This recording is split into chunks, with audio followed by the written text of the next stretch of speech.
Hello, everyone, and welcome to this month's LinkedIn Loving, where we're shining a light on the world's leading B2B social media platform, that is LinkedIn. And today I'm delighted to be joined by brand coach and strategist Fliss Lee to talk about how to be known for the right thing on LinkedIn. So this is all about carving out a space that's all yours, that you own, and then communicating it clearly so you attract those lovely dream clients and also opportunities that you actually want. And now Fliss was actually instrumental in helping me do this when I was served a cease and desist letter from LinkedIn a couple of years ago about using the LinkedIn lady term in my marketing, which, I'm not meant to do, but I sometimes sneak it in. So I'm delighted, Fliss, that you joined us to help us understand how to communicate our USP clearly enough for our ideal clients to find us and to want to work with us. So welcome, Fliss. Hello. Hi, Judy. Thanks so much for having me. Oh, I'm delighted you can join. I'm really excited to be talking about this. But just before we start, if anyone here is new to these LinkedIn Love-ins and they're wondering what the heck they are short, bite-sized LinkedIn learnings over lunch. And each month I'm joined by a guest expert to share their expertise on subjects that will help your LinkedIn activity and results. So I like to make them as interactive as possible. So if you have any questions, please put them in the comments box on the event page, please, and we'll pass them on to Fliss and get her to give her wonderful answers. So I will have a little icebreaker for you. So, how confident are you about what you want to be known for, your USP? Do you feel 100% confident about what it is that you want to be known for? Yes, no answer would be fantastic. So let us know. Yes, no is very hard. Are you clear on what you want to be known for? Yeah. Well, it might be or it might not be. It's often a bit. Possibly not. Yeah. But let's see what responses we get back.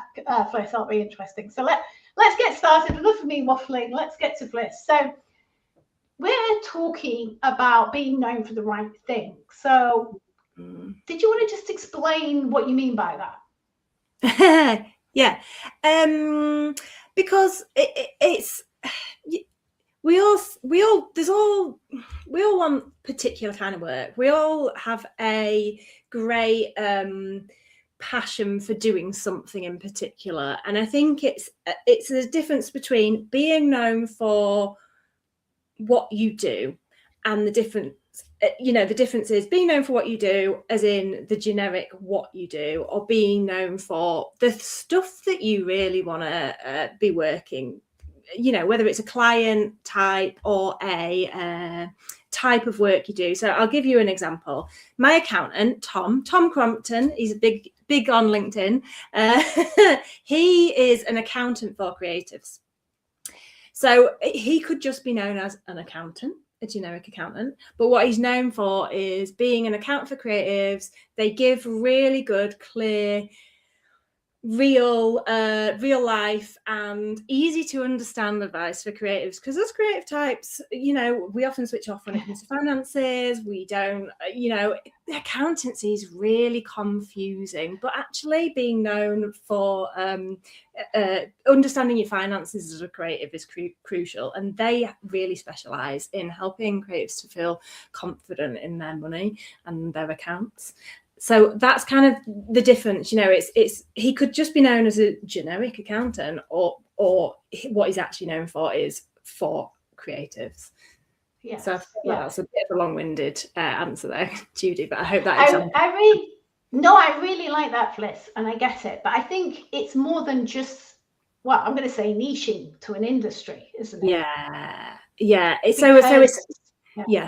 So your USP and your niche, it could be an industry. So like Tom's a really good example of like a type of client.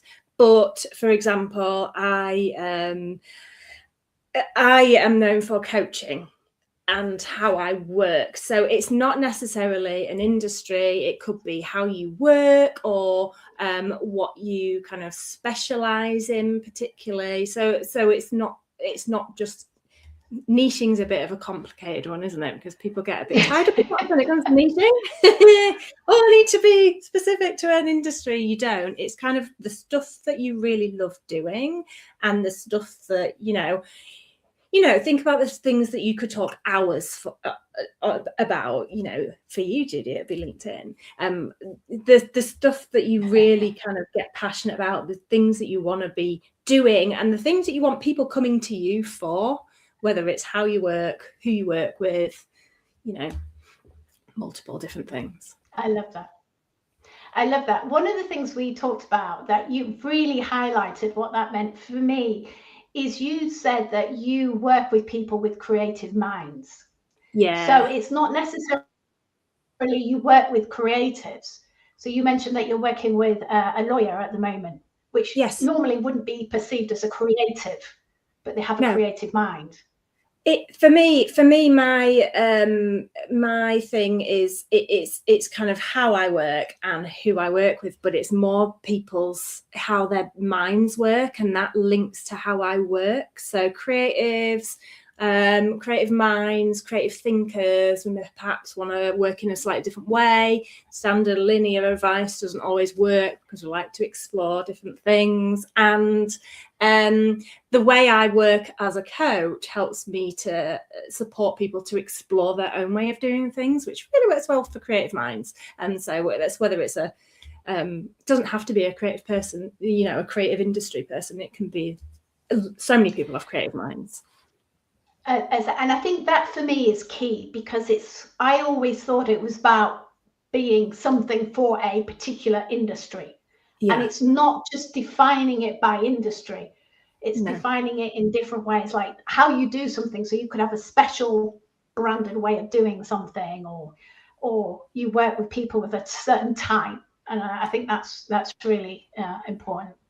Yeah, and that doesn't necessarily always come overnight. I know people that feel like they don't want to necessarily pick a thing they want to be known for because they might not know it yet. And I will be honest with you, Judy, I've worked with creatives for years now. I've attracted them probably because of my background as a designer, but I never really hung my hat on going, I work with creatives and creative minds. I never said that until sort of the beginning of this year. I'd been doing a lot of work, and I'd kind of hit on it and gone, why am I not saying that? I just found it naturally. I came into it, and it was a case of looking at what I really enjoyed. So it does take a lot of time to sometimes find that thing you want to be known for. And narrowing it down over time as well, and changing it. You might change what you fancy doing.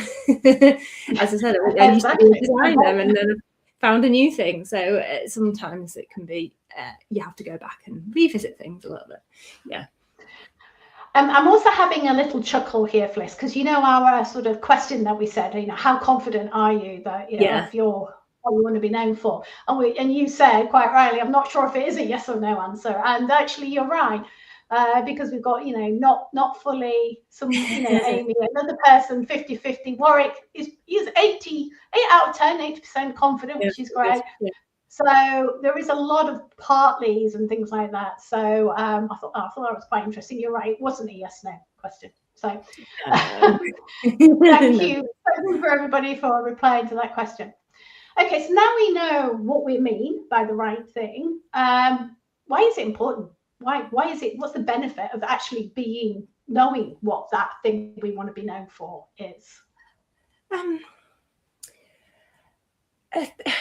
There's so many benefits. I think the first benefit is enjoying what you do, having a business that you love and doing work that you really love to do. I when I was a designer, I could have just done any kind of design work, but I focused on brand and doing the work I absolutely love to do. Because if you're just getting anything come your way, I think you can end up feeling like your business is a bit of a chore, and you're not doing the stuff that you really want to be doing. So that, for me, that's the first crucial thing that you should be reason why you should be thinking about what you want to be known for, really. And also it's about being specific.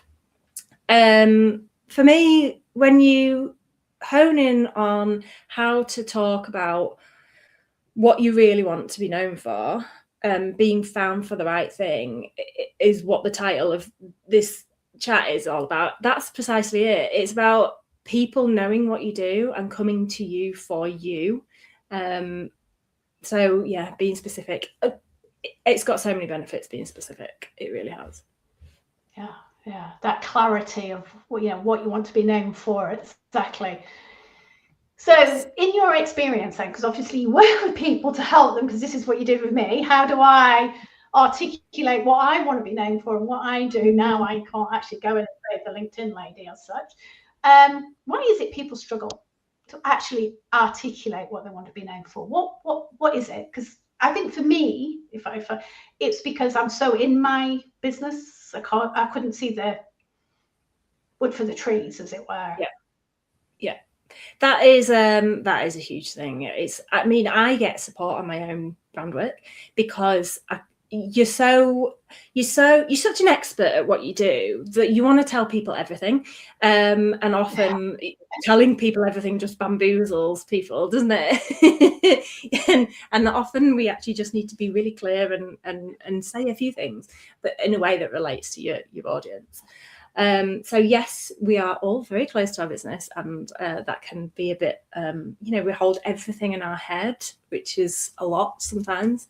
So having someone to talk it out with or figure it out with in some way is really important, because people see things in a different way, and often we need to reflect that back. And I think there's another challenge that we all struggle with traditionally in marketing, and this is a little bugbear of mine that I've experienced when I was employed. Traditionally, marketing, the narrative has been around telling people what you do, but actually telling people what you do isn't necessarily a benefit. Because if you think about it, if I'm going to go back to Tom, my accountant, if he said, I'm an accountant, I do accounts, he'd get anyone coming to him. But when you start talking about why you do it, and kind of your way of doing it, you start to be more specific around how you work and who you work. I think it can be really difficult to get stuck in the trenches of talking about what you do, and actually that doesn't really highlight the value of it to your customers as well. I think that's a really, really good point, isn't it? And it's like, that's Simon Sinek, isn't it? Start with why. Why do you want to do what you want to do? But my kind of kickback with that is that's great, but it doesn't necessarily, I always think that means it's got to be a big why, like I want to save the world or something. Yeah, like Patagonia. Why? No, doesn't. What's their why, Fliss? Explain what their why is, just as an example. Okay, so Patagonia, they say we are in business to save the world, and we will basically not stop. I mean, that's probably the biggest why you could probably have. Exactly. So that's what you. That's a big why. That's a very, very big why. Yeah. That's a big why, and you know what? That's talking to their audience. But your why doesn't have to be that huge. It can be basically why you started your business. And I guess I'm going to give another example will be useful here. I've got quite a few clients who started their business to work flexibly around their family and to give them that kind of balance and be able to be there for the kids and et cetera, et cetera. And that's really attracted their audience because they've then connected and had similar values with people who have families, and it's like shared values. I can give you an example. Lucy Critchley, she does this. She started her business. She started a business when her daughter was 5 months old, because to enable her to have that. To be able to work and do something she loves, but in a way around her daughter. And she works with, parenting brands and birth brands, and she's got that those shared values there. So it can really, finding your why can be something as simple as why you started your business, not necessarily what you're trying to do for your customers. And then you find that kind of shared connection with people, and that's what attracts the right people to you. Yeah, and I love that because, you know, for me, when I first heard this, you know, what's your why? And I'm thinking, I need to have something amazing. I'm like, I don't have an amazing why, but it's not why do I do what I do, because I want the flexibility of being able to work for myself when I'm not having to explain myself to somebody else. You know, so I will attract people who, as you say, have those similar values. So it is about understanding the why and your values and what's important to you to help you attract the people who have the same values. Yeah, and sometimes also it's your experience as well. What you've experienced can be your why, you know, how you've got to where you are, and those experiences that have shaped you, and what you believe about your industry as well, which I think very much ties into why you do what you do now, Judy, on LinkedIn.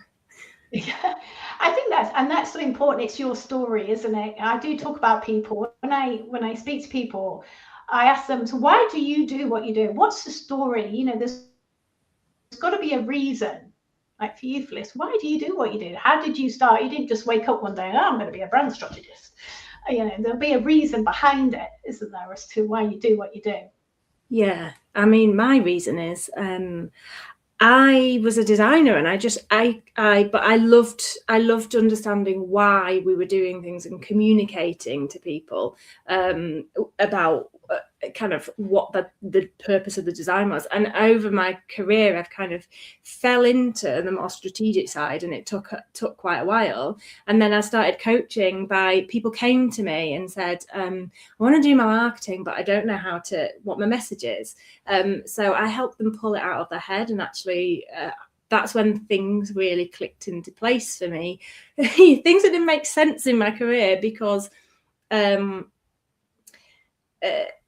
for me, I started my business because I wanted that flexibility and freedom to do things my way. And actually what I found in coaching people was I was helping them to kind of really see the value of what they do and shape a business that suited them and fitted around them. And that was that kind of all fit together beautifully, because that's what I was trying to do for myself. And then I started supporting other people to do it. And my why kind of just made complete sense suddenly, which was amazing. And do you know, and I love that, because that's almost, so that, again, going back to people to try and articulate and understand what they want to be known for, actually being your ideal client can help you attract those ideal clients, can't you? Because you've been there, done it, got the t-shirt, as it were. Definitely, that often is the case. You know, you understand them because you feel what they felt. It's not just about, you know, cold hard cash, is it? It's about feelings involved in your business and the emotional side of things, which is important in marketing. People do buy with their feelings, you know, not everybody, but there's an element of feelings in there. So really being able to empathize and really understand kind of what they're trying to achieve, the outcome, the transformation that they're trying to have, and trying to really connect with that is really important. Yeah, I love that. And people do buy on emotion first, don't they? Because they will make a decision on emotion first and then logically go back and justify that decision. So I guess if you demonstrate that you actually, by the thing that you stand for, you're demonstrating to your clients that you understand them.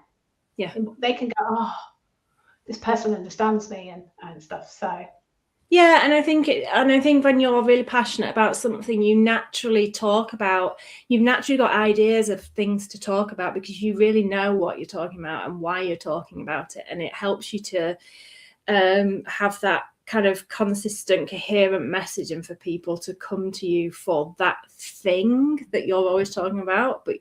So you're always talking about this thing that you're absolutely passionate about. And it comes across so much more authentically when you really love it. And there's that word, authentic, again. It's all about being authentic, isn't it? Because you'll feel it in yourself, and then your ideal clients will also feel it from you as well. Yeah, definitely. Yes. Okay, so we've looked at, why people struggle to articulate it. They've finally defined or had a go at defining what they want to be known for. And as you say, it doesn't have to be fixed in stone straight away, does it? It can evolve and sit with them. Yes. Yeah. Excellent. So saying there, how do we communicate that on LinkedIn? How do we go forward and communicate? Actually, I do apologize, Fliss. Sorry, I've got a question because I was going to say any questions for Fliss, and I've got one from Kate here. Great. So let's just answer this one from Kate first. So Kate's been a translator for the past 10 years. I know what I do, but struggle with trying to explain how my services can benefit clients. Maybe due to never completing an MBA or other such courses focused on running a business. Is this something that you come across, that people feel like they need a qualification to justify themselves? I mean, I will always say, I think running a business is actually common sense. And my very first business coach taught me that. When it comes to explaining how your services can benefit clients, I haven't looked at how Kate does it. There is a common thing that I see people doing, and that I have worked with people on kind of flipping the narrative a little bit. And this is where we get back into the emotional side of things, Julie. Going back to what we said at the beginning about people often, you go into talking about what they do in terms of what they do, not why they do it. So what I've seen, and even when I worked in house, I worked at Mamas and Papas for years. I had a constant battle between marketing, like, put the features and benefits in there. I'm like, we need to talk about why those features and benefits are important, what those features and benefits enable them to do. Like, tell them there's a cup holder. Why does a parent need a cup holder? To hold your coffee and you're pushing the thing with one hand, you can't balance your coffee and things. It's the emotional side of things. So often when I'm working with clients and on their services, I'll get you to flip how you talk about your services. So it's not the ins and outs of what you do. That should come last. People don't really care. Sorry, people don't care about what you do. They don't, no. They care about why they need the service and what that's going to do for them. So if you can start to flip talking about what you do in terms of how it's going to make a difference to them, how it's going to, change their life, change their business, change their time, change their headspace, because that's what they really want. And then, you talk about what you do as and we just happen to do it like this. Judy mentioned Simon Sinek, his TED Talk on Start With Why. He explains that beautifully. Talk about what you do last. Talk about why you do it first, and the benefit. I love that. Yeah. It's why do you, and that's just been a bit of a light bulb for me, actually, to go back and look at because we're going to come on. So we now know what we want to be known for. How do we communicate that on LinkedIn? Not just on LinkedIn, but because this is LinkedIn Love and it's going to be LinkedIn. But it's like, for me, it's like, okay, when I look at what I offer, do I actually explain why somebody would need it? And I'm actually thinking, I don't know if I do. I think that's a real light bulb for me, actually. I think that's going to be the key takeaway for me of this thing. And Judy, so how do you go about community? Oh, sorry. Yes. I was just going to say, and you'll need to revisit that all the time. We've done that in the past, but every so often you'll want to go back and relook at that because it shifts and changes and people's wants and needs change. So just tweaking things is really important. And like what you fancy doing changes. Like I've recently redone that for myself because I got a bit woolly there. I shifted things a little bit in my business and my messaging got a bit woolly and I didn't know what to talk about. I was like, so I had to go back and redo that for myself to get a bit more clarity on how to talk about what I do.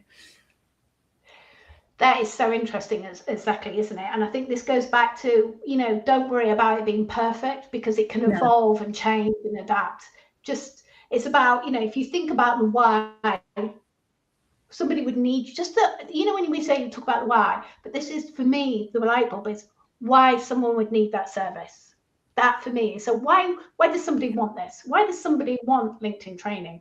So it then makes you go, well, what's it going to do for them? Exactly. And I think that question helped for me. It's just been like, oh, I really like that. So thank you for that.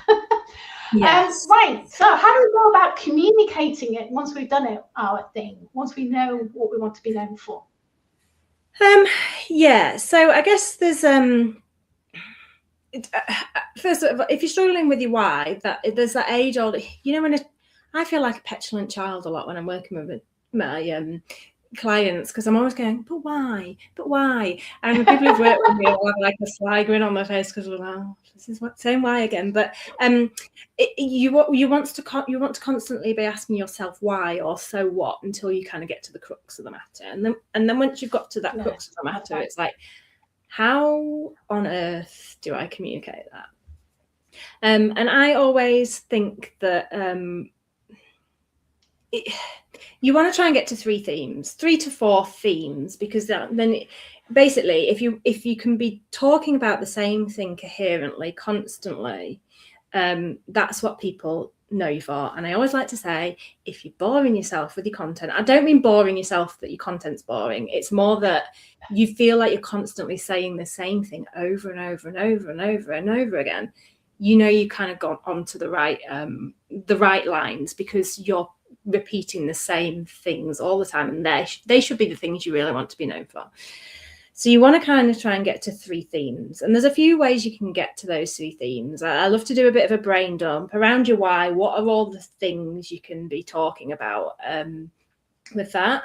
Another thing I find really useful is to go to client reviews, feedback, what things people have said to you or things people are always saying to you, and just put each different one on a post-it note, and then you can move those post-it notes around and group them into themes. And I've done this loads of times with people, and it's amazing how loads and loads and loads of different things just correlate down into 3 themes. Usually there's always kind of just a very small handful of things that you help people with. So I'll give you an example of mine. So I worked on my messaging last year with Gina Buckle. She helped me pull it all out of my head. And the 3 themes basically that I talk about are enjoying your business, having enjoyment, and that doesn't just mean like being able to live the life you want to live. It also means enjoying running your business, loving growing it and building it. So there's enjoyment as a theme. There's momentum as a theme. So how to just steadily keep moving things, inching things forward and growing that momentum, and actually, rather than just feeling, I don't know where to start, knowing where to start, knowing what your next move is. And then the 3rd theme is all around self-agency. So it's about having the confidence to do what you do, but also having the confidence and the conviction in your value and knowing what you want to talk about. So I take those 3 themes whenever I'm doing anything, and I look at what are all the things I can talk about relating to these 3 themes. And there's a lot. There's a lot. So you will never run out of ideas. But they're a really good starting point, because they stem from my why. And if you can get those 3 themes, you know that you're kind of talking about all the things that you need to be talking about. So yeah, always start with 3 things. And when it comes to content, you could say, right, today I'm going to do a post on enjoyment. Friday I'm going to do a post on momentum. You could do it like that. So you can also use them a bit like content pillars that a lot of people use. Yeah, absolutely. Yeah. It's a great way to create content, isn't it? But I think the other thing is about not getting too hung up on that name. So you've got lovely like enjoyment and things like that. Yeah. I think it's everyone always wants to have a really nice tagline or some really strong messaging, especially when it comes to your why, like your brand vision. These big brands spend an awful lot of money trying to get their vision, IKEA's is a better everyday life for the many people, but don't get hung up on that.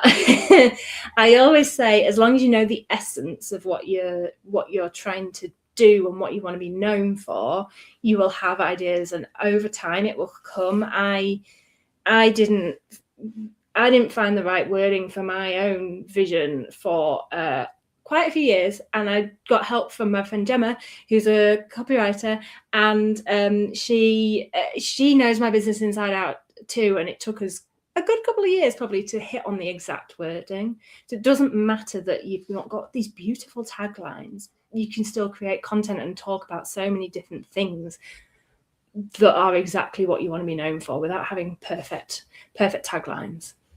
Yeah, I really like that, and I think that's a good place to actually end it, because for me, it's, you know, you can get too hung up on having this on being perfect, can't you, and stuff like that. And I think sometimes is, you know, for me, sometimes good enough is good enough to help you move forward, and those words, and as you say, working with other people can actually help you articulate it at some point going forward. But you also have a freebie, Fliss, for people, 25 small things they can do to work on their brand. So if anybody does want to do some work on their brand, go to Fliss's website. We'll put the link in the comments. Download her freebie and have a go at that. I'm sure there'll be lots of fabulous tips there to help you if you're struggling with your brand. And that just leads me to say thank you very much, Fliss, for joining me today. It's been an absolute joy. Thanks for having me, Judy. Oh, it's been great. I loved it. And I love it when I get those light bulb moments. I'm going, oh! So thank you so much indeed. And thank you for everybody for joining us today. If you've got any more questions for Fliss, please do put them in the comments box on the event page. And Fliss and I will get to them and answer them for you. Or please do connect directly with Fliss and ask her your question to her directly. I'd love that. So thank you very much. Bye for now. Thank you.